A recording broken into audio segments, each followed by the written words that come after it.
I'm good. I'm good. Thank you. Thank you. Um, Wanted to get on today. I needed some advice. So you answered my question on Facebook. Um, Pre-foreclosures. I've never wholesaled a pre-foreclosure before, and we came across one here in Arlington, Texas. And so here's the details. They have 70K left on the mortgage, and they have a $180,000 lien on it from a divorce. And so I think the wife is kind of in denial. She's like saying there's no, um, they're not in pre-foreclosure. They just got into pre-foreclosure yesterday. And then the husband is like, okay, we need to make something happen. So I just need some advice. How do I go about this? So, Yeah. yeah. First of all, you're the expert. So did you go through the pre-foreclosure video I did a couple of weeks ago? Yeah, I was watching it last night. So the reason why I tell you that because your seller's going to be asking you questions and Mhm. you're going to have to be knowledgeable about it so you to win out on that deal. So you have the knowledge of it. The thing you wholesaled the house before? Yes. You wholesale some deals and those deals have mortgages and liens on it, right? Yep. The same thing, man. It's no different. It's no different. It's actually the same. What's the ARV on that house? I think the ARV was around I want to say 200, but and so that's the thing is there's 180,000 lien and a 70K mortgage. So how do I what's get the that? $180,000 lien? There's I guess the lien is from a divorce. I don't even know how that works, honestly. Child support, divorce. So Yeah, that's from a divorce. so in that video, we kind of explained if the amount owed is more than the value, then you're in a short sale. But there's rarely any short sales. So let me just save you some time. You have a title company you're comfortable working with? Yep. Okay. Ask them about this lien specifically. Mm-hmm. So liens are kind of funny when it comes to like divorce, IRS, child support liens. Texas is rough on child support. Like they will destroy an entire deal. But tell me how I know that. If so, I assume this is a house that's joined by a husband and a wife, and I assume they're going through a divorce, or yeah. Okay. These are brutal, dude. Like, I'm just going to tell you, like, if you ever dealt with two people that hate each other, it's like, first of all, talk to the title company and see if that lien can be transferred off that property. Because the only way that you can actually, in my opinion, make it work. I don't know Texas homestead laws either. Well, that's what I said. Talk to the title company. Remember, you don't need to know everything. You're the expert in finding motivated sellers. Like, I bring these problems to my title company all the time. Here's the thing. We're not when we get child support liens, all these crazy liens, we're not the experts on it. We have to go to the title company and ask them on like some of these crazy ones. So again, we defer to the title company, and that's going to help you out. The fact that it's a husband and wife, and like, I'm sure it's a settlement agreement. Yeah. A lot of times if they both parties agree to take it off, unless they owe a bank a ridiculous amount of money, because I don't even know where it originated from. Yeah. They can get permission to lift that off so they can actually get some more money for them. You obviously want to give them some money. Otherwise they have no incentive of doing the deal. And then you can still wholesale the house. So it's critical to find out what that is a monster lien. And it puts the house up, upside down, potentially 30 or 40,000. So did they give you any details on the lien? Yeah, so I'm working on this one with someone else, and I'm actually going to call him after I talk to you and just get a little more information. But so what he told me is the lien is $180,000 from a divorce, and they're in pre-foreclosure, so they obviously haven't made any payments, $70,000 mortgage. So I guess they had some equity in it until. But it doesn't make sense to me. So if it's like a divorce decree and it's recorded against the house. It should be against the person. Yeah, because it's like both of them. So it like unless she gets it or he gets it, because you don't know who gets owed the money. Just talk to the title company. The main thing, Jojo, is you don't want to waste time. And here's the thing: that 180 could just be on the husband. So technically, it's only 90 off. It could be half of it. Like and plus, she's going to want her money. They both want to move on. Yeah. And your job's to help solve a problem, but like, don't waste time if you can't solve the problem. And this could be is this a previous divorce too? And then it could be on them. They get married. See, it's like, I need a title company. I got to read it between you and me though. Go to the public records and just read it. Like Yeah, you just don't have go to and be a start lawyer. reading it and you'll figure It it actually out. kind of makes sense the way you read it. Go to public records, search the last name, it'll pop up, and just read it. Just Okay. read it, see if you can make heads or toe, and talk to your title company. And Mhm. you're going to have to do something with that lien to make this thing work. There's You could say this. I think you can. You just got to read it though. like who they making the lien payments to, Yeah. Yeah. Just get a title company. and who's man. foreclosing, the $180,000 lien or the mortgage. Yeah. That is true. So Yeah. get as much detail on it. And honestly, title companies they're pretty good about pointing the right direction because they don't get paid unless your deal closes as well too. So when I used to struggle in the beginning, I don't want you to be an expert on liens and stuff. hmm You got to be a deal maker, like find motivated sellers, find cash buyers. Don't get into the weeds. Guys, everybody listen to this. Do not get in the weeds on these liens because I don't want you to be a lawyer. I don't care. Tell me how I can buy this property and make it work. Is there any options? Is it with the husband and the wife? They agree with it? Tell me if I can do something. Because without that, because someone's taking a haircut eventually here some way. If Yeah. you can't lift that lien, it puts the house in a short sale position, which simply means they owe more than the house is worth. Banks don't even want to hear about a short sale right now. They don't care. So, and also find out who's foreclosing, the 180 or the 70. You get rid of that 180, it's phenomenal. And just so you know, I once found a deal where it had a $90,000 lien. It was going to make it completely upside down. I assumed I was going to get my butt kicked. At the end of the day, we found out it was a private mortgage and the company went bankrupt. And I got the whole 90,000 wiped out. So just be open to it. Talk to the title company. Do a little research on your own. And if you can make it work, help them out. If not, just kind of move on like to the next one. Are they still living in the house? Yeah, they're still living in the house. She wants way too much. Not even there's no comps that support the number she wants. So I have to talk What to kind of her. number she want? She wants $400,000 for a house in Fort Worth. So Jojo, just be careful you don't waste your time because you already got like a crazy lien. And listen, divorce is tough on it. Like it's tough. And divorce. You throw some kids in there too. I personally, Jojo, I avoid divorces. Like because you know what? I've invested like 50, 60 hours in with the husband or the wife.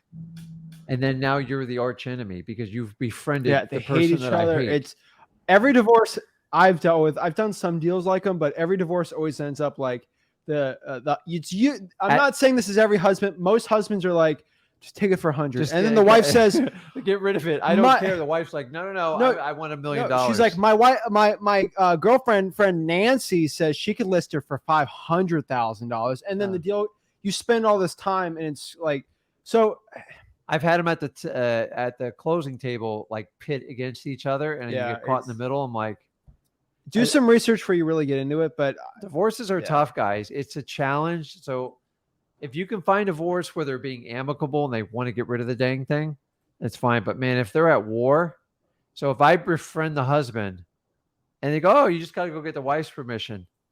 I tell you, man, I've walked into some serious storms. I'm like, oh my God. I'm like, why? If I called her first, I would have never even wasted my time. Because I told you she was crazy, or I told you he was crazy, and 9 times out of 10, they're right. Yeah. So just guard your time on it. Definitely. I also have another project in Alabama, Birmingham, Alabama. It's like I got it at like 53% of the Zillow price. The seller has tenants in the property. He says they're paying $1,000 a month, which is pretty damn good for that area. Okay. But I don't have interior pictures. The outside is not bad, but I can't get interior pictures because he lives in Huntsville and he's not going to drive to Birmingham to get the photos. I'm trying to find a buyer, or I really just started trying to find a buyer. What would you guys suggest? Just wait till I get some photos of the inside to get it on contract, because he's ready to go at the price. Here's a tip. Get the tenant's phone number and ask them, hey, we might have someone inspect the property or just to take pictures of it. Literally get the tenant's phone number and say, hey, if you wanted to send us pictures of the house and then we won't have to bring anyone in, it's a shot you can get that, right? Yeah. Or you pay someone $50 with an iPhone to take or pictures give of the tenants like a $25 gift card to like a local grocery store or gas. You know, maybe Yeah, they'll give him a gas card. Honestly, I don't think $25 is going to get them far. But Yeah, but Yeah. Honestly, like, there's ways around it. I would call the tenants, ask for pictures of the house. Yeah, it's tough. It's tough to get in. Like, so I've asked the seller to get in contact with the tenants. They don't reply. They don't call back. And I've done a wholesale deal with this seller before. He has a good portfolio, so he's trying to get Okay. rid of them all. But his tenants, I've looked at a few of his properties. His tenants, sad to say, are like criminals, and so like they're like dodging him. We can't get in contact. So it looks like a good deal. It's a really good Jojo, deal, you get paid on the amount of problems you solve, and man. it seems like a problem. yeah, I So got a feeling you'll solve this one. you have to solve. If you've done a deal with the seller before, and this guy has a headache with this tenant, I'm telling you right now, get this tenant's phone number, a cash for keys, and then wholesaling it is going to be amazing. And write it contingent on inspecting the inside of the property. So I would lock it up now, and then you can kind of put like, listen, if you want to do it tomorrow or in a month, but either way, I can't close until lock it up, cash for keys, and have the cash buyer send a picture. And you're going to promise this cash buyer, hey, I will let you be the first person to look at this and give me an offer. In exchange, you take pictures of the house for me if you don't decide to buy it. Yeah. I know plenty of cash buyers are foaming at the mouth for deals like this that will eat that every single, like they will. I'm the only cash buyer that gets to see this. And I can give an offer before everyone else. They'll do it. Especially Birmingham. You got to think like on your feet. We get stuff like this all the time. Like, listen, the renters, they don't want you to see it because they think they can prevent the sale if you don't. Or go in. you know, I mean, I see tenants. Maybe they're doing not so good things in the house. Maybe they're like, let's say, smoking in the house, or something, and they just don't want. They don't want anyone in there looking. Hey, it's fine.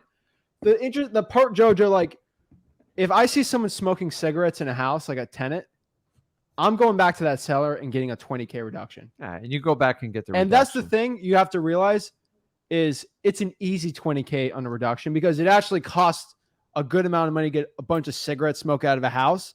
So that's why you need pictures of proof to the seller. And it's a reason to get it. So you got to get creative with this. I'd have the cash buyer do it. Yeah, I mean, and by the way, if you ever deal with the tenants, they'll overtell you the truth. Like, they give you more ammo to get a discount from like the seller. So whenever we can, but I do try to work with the tenants, man, because they are the key in getting these deals done. So I think you're just gonna have to be creative about it. That's all. Like, if it doesn't work this way, go at it the other way. Just make sure. I always tell people the truth, man. Sitting there lying at them, telling me you're an insurance agent or something like that, it's not the way to go in wholesaling. Yeah. Well, okay. That's a good problem to have, by the way. Yeah, it is. It's a good deal. So I just got to get interior photos. So let us know how you creatively come up with that. But go ahead and write the contract now and make it subject to, reviewing the property. That way you hold the deal and then you can just kind of deal with them. I get a lot of people when they have vacant properties like, oh, I'm waiting for the owner to mail me a key. Go get a locksmith. Do not wait. Just spend the $75 and get it done. Yeah. So go out there and do it, man. You got this. You got it. Sounds like a great deal. Yeah. I have one more question. Same deal. It is a tax deed. And so the seller is wanting to use a quick claim to close this. Would that affect anything for the buyer? I'm gonna give you the same answer. Just run it by your title company. Yeah. I don't like quick claim deeds. Quick claim deeds means you're skipping something. Yeah. If your cash buyer is going to flip it, and if they flip it to a nice FHA buyer, that quick claim deed is going to be a headache, and they're not going to like it. Yeah, you got enough obstacles. Yeah. Just talk to your title company. Yeah. But honestly, if you exchange more than $10,000, you got to have assurances. Yeah. So like I'll do 10 grand for something that's got like a messy title, but it's 10 grand. So as long as I can make my money back in 6 months, I'll take that risk. Yeah. But if I'm laying out, what do you think the purchase price is going to be on it? Roughly. Purchase price like 90 or 95. Yeah. So would you give someone 90, 95 without the insurance that the title's clean? Absolutely.